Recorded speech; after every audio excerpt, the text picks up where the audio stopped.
Walk Two Moons, Chapter 26, Sacrifices. The weekend was unbelievably long. Phoebe arrived with her suitcase on Saturday morning. I said, "Golly, Phoebe, are you planning to spend a month here?" When I took her up to my room, she asked if she was going to be sharing the room with me. "Why, no, Phoebe," I said. "We built a whole new extension just for you." "You don't have to be sarcastic," she said. I was only teasing Phoebe. "But there's only one bed." "Good powers of observation, Phoebe. I thought you might sleep downstairs on the couch. People usually try to make their guests comfortable." She looked around my room. "We're going to be a little crowded in here, aren't we?" I did not answer. I did not bash her over the head. I knew why she was acting this way. She sat down on my bed and bounced on it a couple of times. "I guess I'll have to get used to your lumpy mattress, Sal. Mine is very firm. A firm mattress is much better for your back. That's why I have such good posture.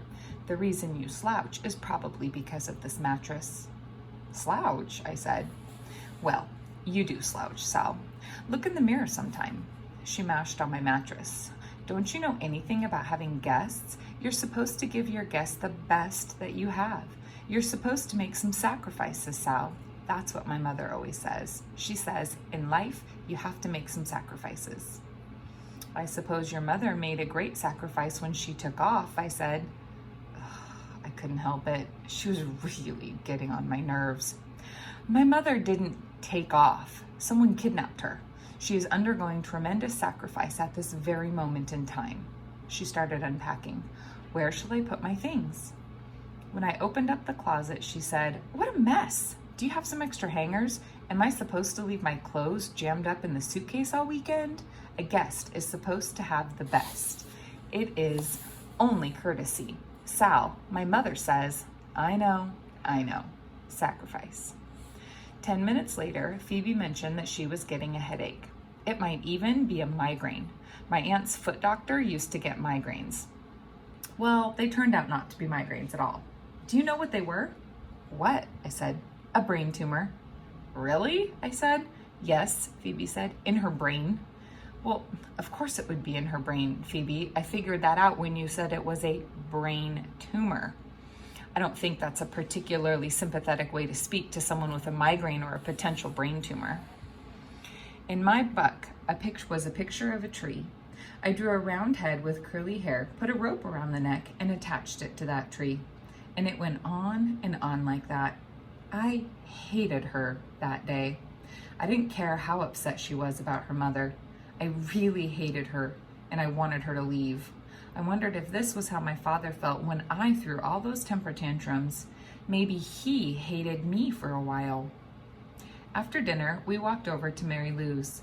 Mr. and Mrs. Finney were rolling around on the front lawn in a pile of leaves with Tommy and Dougie, and Ben was sitting on the porch. I sat down beside him while Phoebe went looking for Mary Lou. Ben said, "Phoebe's driving you crazy, isn't she? I like the way he looked right in your eyes when he talked to you." "Extensively," I said. "I bet Phoebe is lonely." I don't know what came over me, but I almost reached up and touched his face. My heart was thumping so loudly that I thought he would be able to hear it. I went into the house.